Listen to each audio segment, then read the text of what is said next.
नमस्कार, स्वागत है आप सभी का एक बार फिर से बोधिसत्व पीसीएस में। आज का टॉपिक निबंध है। इसमें मैं आपको बताऊंगा कि यदि आप शून्य स्तर पे भी हो, हालांकि कोई शून्य स्तर पे नहीं होता, सब लोग अपने स्कूल पीरियड में अपने काऊ पे, अपने प्यारे मित्र पे, अपने माता पिता पे, अपने विद्यालय पे लेख लिख चुके होते हैं, निबंध लिख चुके होते हैं। तो शून्य तो कोई नहीं होता। हाँ, यदि स्किल डेवलप नहीं है आप में स्टेट पीसीएस आयोग या यूपीएससी के लिए, तो यदि आप शून्य स्तर पे हो तो वहां से स्किल्ड कैसे हासिल करनी है, सारी चीजें दिखाऊंगा, आपको बताऊंगा कि निबंध क्या है, निबंध क्यों पूछा जाता है डिफरेंट स्टेट पीसीएस आयोग या यूपीएससी के द्वारा। इसके साथ साथ निबंध के प्रकार कितने होते हैं जो डिफरेंट स्टेट पीसीएस और यूपीएससी के द्वारा पूछे जाते हैं। निबंध लेखन के चरण कैसे कौन कौन से होते हैं, जैसे इंट्रो लिखना, विषय वस्तु की पहचान करना, मेन बॉडी लिखना, निष्कर्ष लिखना। इसमें निष्कर्ष लिखने के लिए किन किन बातों का ध्यान रखना चाहिए, मेन बॉडी कैसे लिखनी चाहिए, भूमिका कैसे लिखनी चाहिए, इन सारी चीजों के बारे में डिटेल से एनालिसिस करने वाले हैं। कुर्सी का पेटी बांध लीजिए और शुरू से लेके लास्ट तक जरूर देखना। इसके बाद निबंध लेखन से संबंधित, निबंध लेखन कला को डेवलप करने के लिए उससे संबंधित कोई अन्य वीडियो लेक्चर आपको देखने की आवश्यकता नहीं पड़ेगी माय डियर फ्रेंड। ठीक है, तो चलिए शुरू करते हैं एक एक करके। शुरू करने से पहले आपसे रिक्वेस्ट है, if you are new at my channel then subscribe the channel and hit the bell icon for all the notification my. देखो, सबसे पहले हम देखेंगे कि निबंध है क्या। ठीक है, इससे पहले हम देख लेते हैं कि आखिर निबंध क्यों पूछा जाता है। क्यों पूछा जाता है निबंध किसी भी स्टेट पीसीएस के द्वारा या यूपीएससी के द्वारा। तो देखो, आप सबको पता है कि आफ्टर क्रैकिंग द बीपीएससी और यूपीएससी और अदर स्टेट पीसीएस एग्जामिनेशन, आपका सिलेक्शन एज अ प्रशासकीय अधिकारी फील्ड पे नियुक्त होता है। आप किसी भी मतलब जिस भी सेक्टर में जाते हो, फील्ड अधिकारी के रूप में वहां पे जाके काम करते हो, या किसी ऑफिस में जाते हो तो कार्यपालिका का हिस्सा होते हो और काफी ज्यादा डिसीजन मेकिंग प्रोसेस जो है उस पूरे प्रोसेस को आपका वो प्रभावित करता है। तो इसके लिए शुरुआत में हो क्या रहा था, जब यूपीएससी की बात करें तो शुरुआत में जो प्रशासक नियुक्त होके जा रहे थे ना, उनकी डिसीजन मेकिंग के बारे में हम पता ही नहीं लगा पाते थे। दैट मीन्स जो प्रोसेस था, जो यूपीएससी था या जो वहाँ के अब लवासना लोग जाते थे सिलेक्शन लेने के बाद, तो उनको देखने में मिलता था कि जो हमारे प्रशासक अधिकारी आए हैं, प्रशासकीय अधिकारी, इनमें बोधन क्षमता की कमी है। किसी विषय वस्तु पे या तो ये एकदम से ये रेडिकल हैं, या एकदम से ये इंक्लाइंड है, या लिबरल टाइप के हैं। और ये सब जो प्रशासकीय कार्य होते हैं, ये सब क्या होते हैं, मॉडरेट कार्य होते हैं, डिप्लोमेटिक कार्य होते हैं। तो इसमें आपका डिसीजन मेकिंग, आपकी समझ किसी भी विषय वस्तु को लेकर, आपका विचार कैसा है, आप किन विचारों से प्रभावित होते हो, आपका व्यक्तित्व कैसा है, इसके बारे में पहले जान लेना ज्यादा आवश्यक है, ना कि सिलेक्शन के बाद। क्योंकि चीजें उस समय क्या हो जाती हैं, रिजिड हो जाती हैं। कोई भी आपका जो पर्सनालिटी है, आपका व्यक्तित्व है, आप उसी को फॉलो करने की कोशिश करते हो। इसीलिए सतनाम समिति का गठन किया गया था। सतनाम समिति का गठन किया गया था और इसी के रिकमेंडेशन से 1993 से यूपीएससी में निबंध का जो है एक पेपर यूपीएससी में जोड़ा गया। ठीक है, और इसी के कदमों पे चलते हुए, हालांकि ऐसी रिक्वायरमेंट स्टेट्स के लिए भी थी, तो हर एक स्टेट पीसीएस धीरे धीरे धीरे धीरे अपने मेंस के पेपर में निबंध को इंक्लूड कर दिया। बात करें बीपीएससी की, तो आप सबको पता ही होगा कि 68वीं बीपीएससी मेंस से 68वीं बीपीएससी से 68 बीपीएससी से एसए का पेपर जो है ऐड ऑन किया गया है, और ये होता है आपका 300 मार्क्स का। ठीक है, 300 मार्क्स में ये सेक्शन 1, सेक्शन बी और सेक्शन सी होता है। सब में होते हैं 4-4 ऑप्शन। किसी एक ऑप्शन को चुन के आपको लिखना होता है, और सबको जो है वो 100 मार्क्स जो है डेडिकेटेड होते हैं माय डियर एस्पिरेंट, और ये कुल बनता है आपका 300। काफी नंबर गेनिंग आपका ये सब्जेक्ट है, नंबर गेनिंग होता है यहाँ से आप जो, ठीक है, तो ये टोटल 300 मार्क्स के होते हैं और काफी नंबर गेनिंग सब्जेक्ट होता है। यदि आपको ठीक ठाक समझ हो तो आप इसे लिख के आराम से नंबर जो है 200 के आसपास आप प्राप्त कर सकते हो माय डियर एस्पिरेंट्स। ठीक है, अब आपको बात समझ में आ गई कि निबंध क्यों पूछा जाता है। अब एक्चुअली निबंध क्या है, ये आपको समझना काफी ज्यादा जरूरी है। इंट्रोडक्शन आपको पता होगा, तभी उसके बारे में, किसी भी विषय वस्तु के बारे में आपको जानकारी होती है, तभी उसको आगे आप प्रोसीड कर सकते हो। तो सबसे पहले निबंध क्या है, इसके बारे में आपको समझना चाहिए। मान लीजिए आप स्कूल में आप सबने लिखा होगा कि मेरी गाय, ठीक है, या मेरा प्यारा मित्र। तो मेरा प्यारा मित्र चूंकि एक विश्लेषणात्मक ये निबंध है, बताऊंगा कि निबंध के कितने प्रकार होते हैं और कैसे लिखे जाते हैं एग्जाम्पल सहित। तो आपने लिखा होगा कि मेरा प्यारा मित्र, इसका ये नाम है, इसका कलर सांवला है, इसके माता पिता ये हैं, ये इसका घर यहाँ पे है, ये मुझे यहाँ मिला था, वगैरह वगैरह वगैरह सारी चीजें लिखते हो, जिसमें एक क्रमवार रूप से उसके बारे में आप विश्लेषण देते हो, प्रस्तुतिकरण करते हो उसका। ठीक है, तो आपने देखा होगा कि ये क्या है, एक क्रमबद्ध रचना के रूप में होता है। निबंध क्या है, एक क्रमबद्ध गद्य रचना है, कविता नहीं होता है, क्या होता है, गद्य रचना। आप उसके बारे में लिखते हो, काव्यात्मक रूप से नहीं, गद्यात्मक रूप से, डेट मीन्स एक कहानी टाइप का। ठीक है, इसके साथ साथ जो दूसरा एलिमेंट है निबंध के बारे में आपको समझना ये बहुत ही जरूरी है कि ये व्यक्तिनिष्ठ होता है। किसी भी एक टॉपिक पे मान लीजिए आपको पूछा जाए वुमन एम्पावरमेंट के बारे में, तो एक टॉपिक पे ये पार्टिकुलर एक टॉपिक है, इस पे यदि 5 लोग लिखते हैं तो डिफरेंट डिफरेंट आयामों को टच करते हुए लिखते हैं। अब ये बात व्यक्तिनिष्ठ और वस्तुनिष्ठ, व्यक्तिनिष्ठ कैसे है और वस्तुनिष्ठ नहीं है, इसके बारे में मैं आपको बताऊंगा। जैसे विज्ञान और आप मैथमेटिक्स की बात करें तो ये क्या होता है, ये व्यक्तिनिष्ठ होता है, इसमें कोई रूल्स एंड रेगुलेशन चेंज नहीं होते हैं। जैसे a+b का होल स्क्वायर है तो हमेशा वैसे ही रहेगा। और ये क्या होता है, निबंध जो है वो हमेशा व्यक्ति के ऊपर डिपेंड करता है, व्यक्ति के विचार कैसे हैं, वो किस इन्वायरमेंट से सराउंडेड है, उसका एजुकेशन क्या है, किसी भी टॉपिक से संबंधित उसके डिफरेंट आयामों को टच करते हुए, सामाजिक, आर्थिक, राजनीतिक, सांस्कृतिक, मनोवैज्ञानिक, इसके साथ साथ दार्शनिक आयामों को टच करते हुए उसकी अंडरस्टैंडिंग और अभिव्यक्ति कैसी है, ये सारी चीजें इसमें इंक्लूड होती है, प्रदर्शित होती है। तो इसीलिए ये व्यक्तिनिष्ठ होता है। ठीक है, इसी विषय के बारे में निबंध विचारों, भावनाओं और कल्पनाओं के आधार पर खड़ा होता है, और इसी कल्पनाओं की अभिव्यक्ति जो है इसकी व्यक्तिनिष्ठता को दर्शाती है और निबंध को एक गद्यात्मक प्रस्तुति देती है। तो किसी भी टॉपिक से संबंधित अगर मान लीजिए वुमेन एम्पावर या status of women in our society कोई व्यक्ति लिखा है, तो उसके निबंध को पढ़ के आप उसके विचार को, उसके भावनाओं को, उसका जो संस्कार है, उसकी जो शिक्षा दीक्षा है, सबके बारे में जानकारी हासिल कर सकते हो।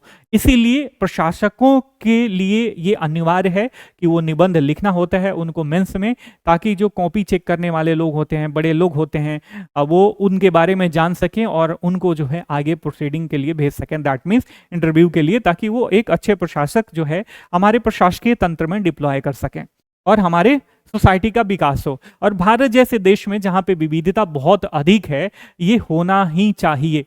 ठीक है, क्योंकि इसमें आप या तो रेडिकल बहुत ज़्यादा हो जाओगे तभी भी सस्टेन नहीं करोगे, अब बहुत ही उदार हो जाओगे तभी भी सस्टेन नहीं करोगे। बीच का रास्ता डिप्लोमेटिक प्रोसेस अपनाते हुए, निर्व्यक्तित न होते हुए, डैट मीन्स इम्पर्सनल न होते हुए, सबकी भावनाओं का कदर करते हुए कोई डिसीजन लो, ताकि समाज में, सोसाइटी में साम्यता जो है, साम्यता विद्यमान रहे। ठीक है, और हमारे देश का और हमारे राज्य का विकास हो। ठीक है, अब निबंध के प्रकार देखो, निबंध के वैसे कोई प्रकार नहीं होता, लेकिन मतलब डिफाइन प्रकार नहीं है, लेकिन यदि आप देखोगे ना बहुत ही गूढ़ नजरों से, तो जो स्टेट पीसीएस के द्वारा निबंध पूछे जाते हैं वो 4 से 5 प्रकार के निबंध होते हैं। ठीक है, जैसे वर्णनात्मक निबंध, दूसरा कल्पनात्मक निबंध, तीसरा विचार प्रधान निबंध, और चौथा जो है अमूर्त निबंध। यदि स्टेट पीसीएस और किसी भी स्टेट पीसीएस की बात करें या यूपीएससी की बात करें, तो ये 2 प्रकार के निबंध जो हैं अधिक पूछे जाते हैं, विचार प्रधान निबंध और अमूर्त निबंध, क्योंकि इसी के द्वारा एक प्रशासक के डिसीजन मेकिंग प्रोसेस और उसके व्यक्तित्व की अधिक पहचान होती है, माय डियर एस्पिरेंट्स। ठीक है, तो हम देखेंगे विचार प्रधान, एक एक करके सारे पहले निबंध को देख लेते हैं कि ये क्या होते हैं, इनमें किस तरीके का जो है विषय वस्तु को शामिल किया जाता है, ये सारी चीजें देख लेते हैं। पहला है हमारा वर्णनात्मक निबंध। इसमें किसी वस्तु की विशेषताओं का उल्लेख करना होता है, उसका वर्णन करना होता है। जैसे मेरी माँ, तो मेरी माँ के बारे में, आप अपनी माँ के बारे में आपको लिखना होगा, तो उसके बारे में वर्णन करोगे, उनके गुण के बारे में वर्णन करोगे, वो कैसे आप वो त्याग बलिदान की प्रतिमूर्ति हैं, और आपके परिवार के पोषण में, आपके परिवार को अपलिफ्ट करने में उनका क्या योगदान है, सारी चीजें लिखोगे। ठीक है, तो ये क्या हो गया, कि विशेषताओं का उल्लेख किया जा रहा है। आप अपनी गाय के बारे में लिखोगे कि मेरी गाय जैसी है, इसके मतलब उनके बारे में, उसके बारे में वर्णन करोगे, उसके 4 पैर हैं, 1 पूंछ है, 2 सींग है, ठीक है, वो काली है, दूध उसका बहुत मीठा होता है, दही उसकी बहुत गाढ़ी होती है, घी उसके दूध से बहुत निकलता है, उसके दूध से जब पनीर बनाते हैं तो बहुत सॉफ्ट पनीर बनता है, वगैरह वगैरह वगैरह। इसके सारे विशेषताओं के बारे में आप लिखते हो। वैसे ही मेरे प्यारे मित्र के बारे में आप लिखते हो। तो ये सब क्या हो गए, वर्णनात्मक निबंध हो गए, जिसमें किसी विषय वस्तु की विशेषताओं का हम उल्लेख करते हैं माय डियर एस्पिरेंट्स। ठीक है, अब बात करते हैं कल्पनात्मक निबंध की। तो किसी विषय वस्तु की कल्पनात्मक अभिव्यक्ति होती है ये कल्पनात्मक निबंध। जैसे कि मैं यदि बिहार का सीएम होता, ठीक है, तो मैं यदि बिहार का सीएम होता, ये क्या हो गया, एक आप कल्पना कर रहे हो, और उस समय आप बिहार को किस तरीके से आगे बढ़ाओगे, किस तरीके से बिहार के सामाजिक आयाम को टच करोगे, किस तरीके से बिहार के आर्थिक आयाम को टच करोगे, किस तरीके से बिहार के सांस्कृतिक आयाम को टच करोगे, किस तरीके के बिहार का जो भी संवेदनशील फैक्टर है, जो भी भौगोलिक आयाम है, उसको टच करोगे, वगैरह वगैरह। अपने कल्पनाओं शक्ति के प्रस्तुतिकरण द्वारा जो है इसके बारे में आप निबंध लिखते हो। यदि मैं बीपीएससी का चेयरमैन होता, तो अभी दुर्भाग्यवश जो स्थिति बनी हुई है, हमारे प्यारे भाई बहन आंदोलन कर रहे हैं, हमारा भी पूर्णतः सपोर्ट है उनका, लेकिन क्या है कि अब आप ये सोचते ये किसके खिलाफ है, बीपीएससी के चेयरमैन साहब के खिलाफ है। तो उनके खिलाफ यदि आपसे कहा जाए कि आप बीपीएससी के चेयरमैन होते तो क्या करते, तो आपकी कल्पनाशीलता में जो बीपीएससी में सुधार लाया जा सकता है, बीपीएससी वो सारी चीजें अडॉप्ट करना चाहेगी जिससे वो एक हमारे प्रशासकीय तंत्र में एक अच्छे प्रशासक को नियुक्त कर सके, वो सारी चीजें अपनी कल्पनाओं के माध्यम से आप लिखोगे। इसी तरीके का एक विषय वस्तु है, मैं यदि बिहार का शिक्षा मंत्री होता, वगैरह वगैरह। ये सब क्या है, कल्पनात्मक निबंध है। आई होप कि आपको सारी चीजें बहुत ही इजीली समझ में आ रही होंगी। अगला हमारा है विचार प्रधान निबंध, और ये काफी इंपॉर्टेंट है। इसी तरीके का निबंध जो है किसी भी स्टेट पीसीएस में बहुत ज्यादा पूछा जाता है डियर एस्पिरेंट्स। ठीक है, अब विचार प्रधान निबंध क्या है, इसमें किसी भी विषय वस्तु पे आप क्या करते हो, अपने विचार को प्रस्तुत करते हो, और इन विचारों के साक्ष्य के रूप में आप इस पे तर्क देते हो। ठीक है, तर्क देते हो, एग्जाम्पल देते हो, ये सारी चीजें आप करते हो। ठीक है, इसमें जो है किसी विषय वस्तु पर विचार और तर्क सहित क्या करी जाती है, अभिव्यक्ति दी जाती है। विषय से जुड़े तथ्यों की स्पष्ट आपको जानकारी होनी चाहिए। इसके साथ साथ आपके विचार जो है तर्कों से संतुलित होने चाहिए। कोई भी विचार है, मान लीजिए आप विचार कर रहे हो कि मान लीजिए कि जो शिक्षा है, शिक्षा व्यवस्था है बिहार में, इसमें सुधार होना चाहिए। ठीक है, तो सुधार होना चाहिए तो उसमें आपको उसकी कमियों को दर्शाना पड़ेगा। सुधार कब हम बात करते हैं किसी भी क्षेत्र में, जब हम सुधार की बात करते हैं, दैट मीन्स पहले हम एक्सेप्ट करते हैं कि उसमें कमियां हैं, और उसकी कमियां को उनकी कमियों को उस विषय वस्तु से या उस पार्टिकुलर एरिया की कमियों को जस्टिफाई करने के लिए हमें तर्क प्रस्तुत करना होता है, हमें एग्जाम्पल देना होता है, हमें रिपोर्ट्स का संज्ञान लेना पड़ता है। सारी चीजों के द्वारा हम क्या करते हैं, उसको जस्टिफाई करते हैं। ठीक है, तो इसमें विचार जो है आपके तर्कों के द्वारा संतुलित होने चाहिए, तथा साथ में पक्ष और विपक्ष में तर्क का संतुलन होना चाहिए। जैसे एक एग्जाम्पल ध्यान से देखना कि पूछा गया है कि केवल सामाजिक न्याय का बिगुल बिहार में सर्वांगीण विकास की लहर पैदा नहीं कर सकता। अब इसमें मैं थोड़ा सा विषय वस्तु भी समझाऊंगा, हालांकि वीडियो में आगे फर्दर मैं आपको और ब्रेक करके समझाऊंगा, लेकिन आप समझो इसमें क्या करोगे। कह रहा है कि केवल सामाजिक न्याय का बिगुल बिहार में सर्वांगीण विकास की लहर पैदा नहीं कर सकता। दैट मीन्स बिहार में सर्वांगीण विकास के लिए, बिहार के सर्वांगीण विकास के लिए सामाजिक न्याय जरूरी तो है, लेकिन केवल इसी पे फोकस होके हम बिहार का सर्वांगीण विकास नहीं कर सकते, ये भी जरूरी है। इसके अलावा सामाजिक विकास तो होना चाहिए, सांस्कृतिक विकास होना चाहिए, आर्थिक विकास होना चाहिए, राजनीतिक विकास होना चाहिए, भौगोलिक विकास होना चाहिए। इन सारे विकासों को ध्यान में रखेंगे, उसके लिए क्या क्या किया जाना चाहिए, उस एरिया में क्या क्या प्रॉब्लम है, उसको मिटिगेट करने के लिए क्या क्या किया जाना चाहिए, सरकार का अभी तक क्या प्रयास है, आगे सरकार को क्या करना चाहिए, इन सारे तथ्यों का समाकलन क्रमबद्ध रूप से करोगे तो इस टॉपिक को बहुत ही आसानी से आप इसे लिख पाओगे। ठीक है, अब इसमें विषय वस्तु की जानकारी कैसे करनी है, कीवर्ड्स क्या है, मैं आगे आपको बताऊंगा, बने रहिएगा। ठीक, बात आ रही है समझ में। चलिए आगे बढ़ते हैं। अगला है हमारा अमूर्त निबंध। अमूर्त निबंध मतलब ये इसमें भावनाओं की अभिव्यक्ति होती है, वैसे विषय वस्तु पे लिखते हैं जिसे हम इंद्रियों से अनुभव नहीं कर सकते। किसी विषय वस्तु की अभिव्यक्ति अमूर्त चिंतन पे आधारित होती है, गुणों, विचारों और अवधारणाओं को संदर्भित करते हैं, जैसे दया, तप, सम्मान, सच्चाई, अनुग्रह आदि। इसे हम इंद्रियों से अनुभव नहीं कर सकते। तो ये क्या है, ये सारे अमूर्त शब्द हैं। तो अमूर्त शब्द की आपको पहचान हो गई। और इन शब्दों से समेकित रूप से कोई शब्दांश या कोई वाक्य या कोई विषय वस्तु दिया रहता है, उस पे आप जो निबंध लिखते हो उसी को बोलते हैं हम अमूर्त निबंध। ठीक है, इसमें चिंतन काफी ज्यादा, थिंकिंग प्रोसेस को काफी ज्यादा इंपॉर्टेंस दिया गया है। और इसमें चिंतन के लिए अभिव्यक्ति की जो अभिव्यक्ति होता है, एस्पिरेंट होते हैं, उनकी बुद्धि और कल्पना शक्ति का जो है काफी ज्यादा उपयोग होता है। जैसे गतिशीलता ही जीवन है। ठीक है, गतिशीलता क्या है, गतिशीलता ही जीवन है, ये एक तरीके का अमूर्त निबंध है। अब इसमें क्या करोगे, आपको कोई मतलब पहले से रेडीमेड मॉडल नहीं मिलेगा, आपको सोचना पड़ेगा। सबसे पहले आपको गतिशीलता क्या होती है ये पता होना चाहिए, गतिशीलता के आयाम क्या हैं। ये भी देखो, हर एक चीज में मैं बताऊंगा सारी चीजें धीरे धीरे, मतलब ऐसे के जो भी क्लास आएंगे, ये तो मास्टर क्लास है, कैसे डिफाइन करना है सारी चीजें। जैसे गतिशीलता को डिफाइन करोगे तो गतिशीलता आपके विज्ञान में भी है, गतिशीलता आपके समाज में भी है, गतिशीलता आपके संस्कृति में भी है, गतिशीलता आपके खुद के विचारों में भी है, गतिशीलता आपके भूगोल में भी है, गतिशीलता आपके पर्यावरण में भी है, गतिशीलता आपके अर्थव्यवस्था में ही है। यदि सारी चीजें गतिशील ना हो, इसमें डायनेमिक परिवर्तन ना हो, सुधार ना हो, कमियों को खोजने का आगे स्टेप न लिया जाए, तो ये क्या हो जाएंगी, निरर्थक हो जाएंगी और विकास जो है संभव नहीं हो पाएगा। और जब निरर्थकता आ जाएगी, कोई निरर्थक हो जाए या अकार्यशील हो जाए, तो उसके जीवन का नाश होना ही होना है। ठीक है, अगर वो गतिशील है, कार्यशील है, तो उसका जीवन है, और नहीं है तो जीवन नहीं है। तो इसके हर एक आयामों को आप जब एक्सप्लेन करोगे तो आपका टोटल इस विषय वस्तु पे एक बढ़िया सा अमूर्त निबंध जो है ये बन जाएगा। अब निबंध लेखन के चरण की बात कर लेते हैं, और इसमें एग्जाम्पल सहित काफी इंपॉर्टेंट है।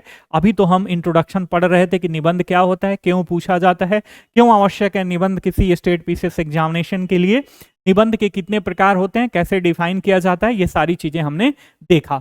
अब बात आ जाती है, जब हमने उसके बारे में परिचय प्राप्त कर लिया, तो निबंध लिखेंगे कैसे और इनको कितने चरणों में बांट के हमें लिखना होता है। देखो, निबंध को लिखने के 3 चरण हैं। पहले चरण में क्या करते हैं कि हम किसी विषय वस्तु की मूल मांग को समझना होता है, कि कोई भी विषय वस्तु है उसमें क्या डिफाइन करने की कोशिश करी जा रही है, उसका कीवर्ड्स क्या है, वो क्या हमसे लिखवाने की कोशिश कर रहा है। दूसरे चरण में विषय वस्तु के विभिन्न आयामों को समझते हैं और उसका खोज करते हैं। और तीसरे चरण में निबंध की फ्रेमिंग करते हैं और फिर लिखना शुरू कर देते हैं। ठीक है, तो देखो, विषय वस्तु की मूल मांग को आपने समझ लिया, मूल मांग को समझ लिया, इसको डिकोड कर लिया किसी भी निबंध को लिखने से पहले। उसके बाद इसके विभिन्न जो जितने भी डायमेंशन है हमें टच करना है, मेन बॉडी के लिए आपने खोज लिया, और उसके बाद इसकी फ्रेमिंग करके आपने लिखना शुरू कर दिया। और अंततोगत्वा क्या करते हैं, निबंध का क्या लिखते हैं, भूमिका लिखते हैं। ठीक है, जैसे मान लीजिए सबसे पहले क्या लिखते हैं हम, भूमिका लिखेंगे, सॉरी अंततोगत्वा निबंध का निष्कर्ष लिखेंगे। तो सबसे पहले हम भूमिका लिखते हैं, फिर मेन बॉडी लिखते हैं, फिर किसी भी निबंध का निष्कर्ष लिखते हैं, और अंततोगत्वा जब ये सारी चीजें आपने लिख लिया तो हम देखते हैं कि कहीं कोई मात्रात्मक गलतियां तो नहीं हो गई, व्याकरण संबंधी गलतियां तो नहीं हो गई, कहीं कॉमा तो नहीं छूट गया, कभी बिंदु तो नहीं छूट गया, ये सारी चीजें दिखी जाती हैं। इसमें आपके व्याकरण पे, ग्रामर पे आपको कमांड होना चाहिए। इसमें जो है जिस भी लैंग्वेज में लिख रहे हो उस लैंग्वेज की प्रॉपर समझ होनी चाहिए। ठीक है, ग्रामेटिकल किसी भी तरीके का एरर ना हो, नहीं तो ये ब्लंडर हो जाता है। और अंततोगत्वा इन्हीं सारी चीजों का ब्लंडर फाइंड आउट करने का प्रोसेस जो है निबंध का पुनर्वलोकन कहलाता है। तो हमारे पास एक एग्जाम्पल है। ठीक है, इस एग्जाम्पल के द्वारा हम देखते हैं, विषय वस्तु की मूल मांग को समझिए। ठीक है, जैसे कृषि व्यवस्था में 69 बीपीएससी मेंस में पूछा गया एक प्रश्न है एसए का, कृषि व्यवस्था में सुधार कर देश के ग्रामीण अर्थतंत्र को सशक्त बना सकते हैं, इंपावर्ड कर सकते हैं। तो सबसे पहले इसमें मूल मांग क्या है, कृषि व्यवस्था में सुधार और देश का ग्रामीण अर्थतंत्र। तो सबसे पहले हमारे, जैसे मान लीजिए आपको कृषि व्यवस्था की बात करते हैं, कृषि व्यवस्था की कृषि व्यवस्था की बात करते हैं। ठीक है, तो कृषि व्यवस्था क्या है हमारे देश में? हमारे देश में वर्तमान में कृषि व्यवस्था क्या है? वर्तमान में कृषि व्यवस्था क्या है, भूतकाल में क्या था और इसका भविष्य क्या होगा। ठीक है, ये सारी चीजें आपको पता होनी चाहिए। कृषि व्यवस्था, कृषि एग्रीकल्चर क्या है, इसके बारे में सबसे पहले भूमिका में आप डिफाइन करोगे कि कृषि क्या है और मानव जीवन के लिए और हमारी सोसाइटी के लिए क्यों इंपॉर्टेंट है। इसके साथ साथ इसको जोड़ने की कोशिश करोगे, क्योंकि भारत जो है अभी भी गाँव में बसता है। स्पेशली बिहार की बात करें तो बिहार की 85% जनसंख्या कहीं ना कहीं कृषि और एलाइड सेक्टर से क्या है, एफिलिएटेड है। तो इसमें क्या करोगे, मेन आपने मतलब इसका विषय वस्तु वो कर लिया, पहचान कर लिया, आइडेंटिफाई कर लिया कि कृषि व्यवस्था में सुधार। इसके साथ साथ मैं आपको बताना चाहूंगा कि कृषि व्यवस्था में, जैसे शुरुआत में मैंने बताया कि कृषि व्यवस्था में सुधार का मतलब क्या हुआ कि कहीं ना कहीं कृषि व्यवस्था में बहुत सारी कमियां हैं। ठीक है, या कमियां नहीं भी है, जो अभी वर्तमान में है उतनी कमियां नहीं भी हैं, तो आगे के स्टेप के लिए अभी अब वर्तमान स्तर में किस हद तक जाना चाहिए, सुधार करना चाहिए कि हम ग्रामीण अर्थतंत्र को क्या कर सकें, सशक्त बना सकें। तो ये हो गया। इस तरीके से क्या करोगे, आप विषय वस्तु के मूल मांग को समझोगे। और ये जो पहला कार्य है ना, विषय वस्तु के मूल मांग को समझना, जब ये आप समझ गए तो समझ लिए आपका आधा कार्य well begun is half done. अच्छी शुरुआत जो है किसी कार्य के आधा होने की क्या होती है, परिचायक होती है आधा पूर्ण होने की। तो सबसे पहले हम भूमिका लिखते हैं विषय वस्तु की। ठीक है, विषय वस्तु आइडेंटिफाई कर लिया। रिलेटेड स्टेटमेंट उसे लिख सकते हैं। ठीक है, ये स्टेटमेंट मान लीजिए आपका कोई मतलब एक छोटा सा कविता हो सकता है, एक छोटा सा किसी महापुरुष के द्वारा कहा गया कथन हो सकता है, या करंट अफेयर्स से रिलेटेड जो है स्टेटमेंट हो सकता है, कोई रिपोर्ट हो सकता है, उसके साथ पोयम हो सकता है, विषय वस्तु से संबंधित है। अब कृषि पे, एग्रीकल्चर पे पोयम लिख सकते हो, लेकिन उतना जो है एक्सेप्टेबल नहीं है। फिर कोई एक छोटी सी स्टोरी लिख सकते हो। Any current statement, current affair से रिलेटेड लिख सकते हो। Breaking the negative perception. अब कोई कहे कि वुमेन एम्पावरमेंट को अगर ना भी वो करा जाए, एक्सेल करा जाए, फिर भी हमारी सोसाइटी डेवलप कर सकती है। ठीक है, तो शुरुआत में ऐसा क्या, आप निगेटिव परसेप्शन आप कैसे तोड़ोगे कि नहीं ये ऐसा नहीं हो सकता, हमारी सोसाइटी जो है, आधी सोसाइटी का मतलब आधा हिस्सा जो है वुमेन से बनता है, तो 100 में से 50 आदमी को यदि आप नेग्लेक्ट करो तो पूरे 100 आदमी का विकास जो है संभव नहीं है। ठीक है, तो ऐसे ब्रेकिंग द निगेटिव परसेप्शन लिख के आप भूमिका लिखोगे। भूमिका आपकी इंक्लूसिव होनी चाहिए। ठीक है, आप लगना चाहिए कि भूमिका जो है कि एक तो विषय वस्तु की पहचान वहां उसमें होनी चाहिए, विषय वस्तु का जो डिमांड है वो होना चाहिए।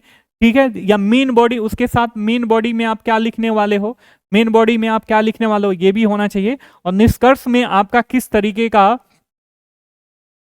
का अप्रोच होगा वो भी होना चाहिए। तो ये इंक्लूसिव होना चाहिए, सारगर्भित होना चाहिए, इसके साथ साथ रोचक होनी चाहिए। और यह डिसाइड करता है कि परीक्षक जो है अपना आपका लेख पढ़ेगा कि नहीं पढ़ेगा। ठीक है, और हमारी सोसाइटी में ऐसा कहा जाता है ना कि डोंट जज the book by its cover, लेकिन यहाँ पे ये परसेप्शन आपका काम नहीं करता है।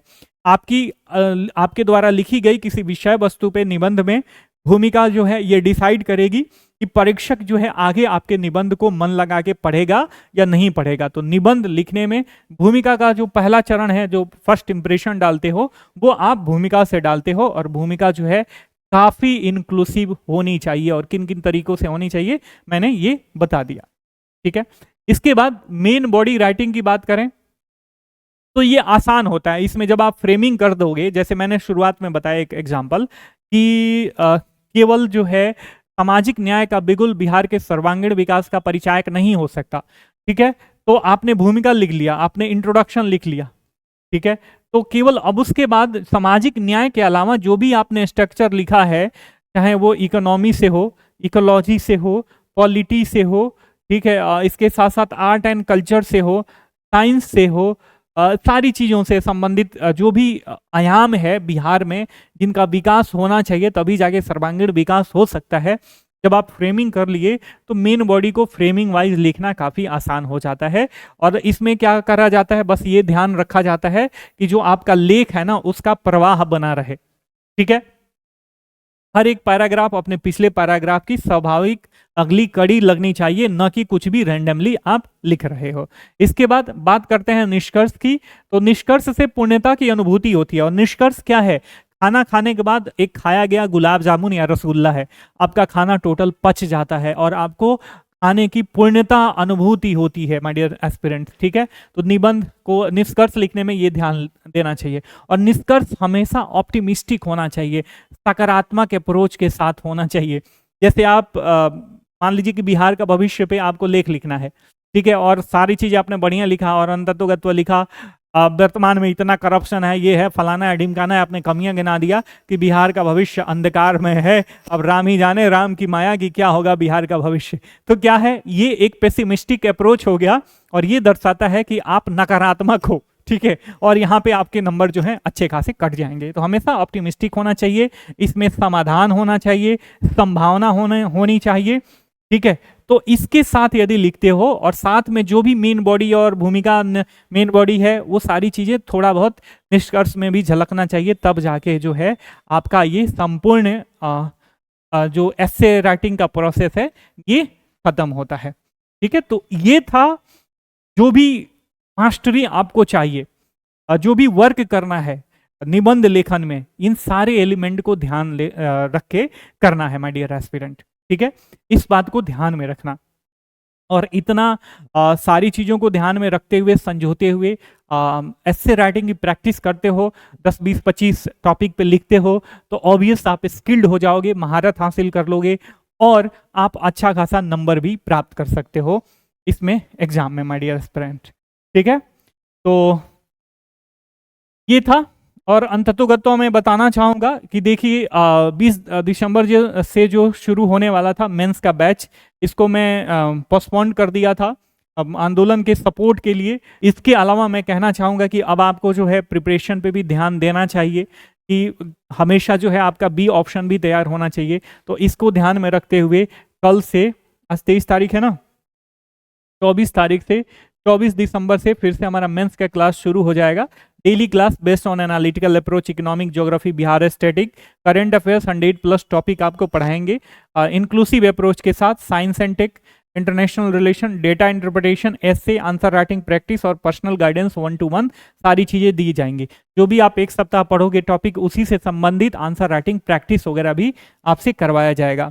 हमसे जुड़ने के लिए ये हमारा नंबर है, नंबर लिख दे रहा हूँ, ये हमारा नंबर है 97 170 58 805। इस पे कॉल करके जुड़ के, या ऑनलाइन खरीदना चाहते हो नीचे एप्लीकेशन का लिंक दिया गया है, उस पर क्लिक करके वहां से खरीद के कल से 3 से 5 क्लासेस जो है लाइव आएंगी, वहां से हमसे जुड़ के आप अपने प्रिपरेशन का पेस और स्टैंडर्ड दोनों मेंटेन करते हुए यूपीएससी का इजी संधान कर सकते हो। आपकी सफलता की शुभेच्छा के साथ मिलते हैं अगले वीडियो लेक्चर में। तब तक के लिए साइनिंग ऑफ, टेक केयर, जय हिंद, जय भारत।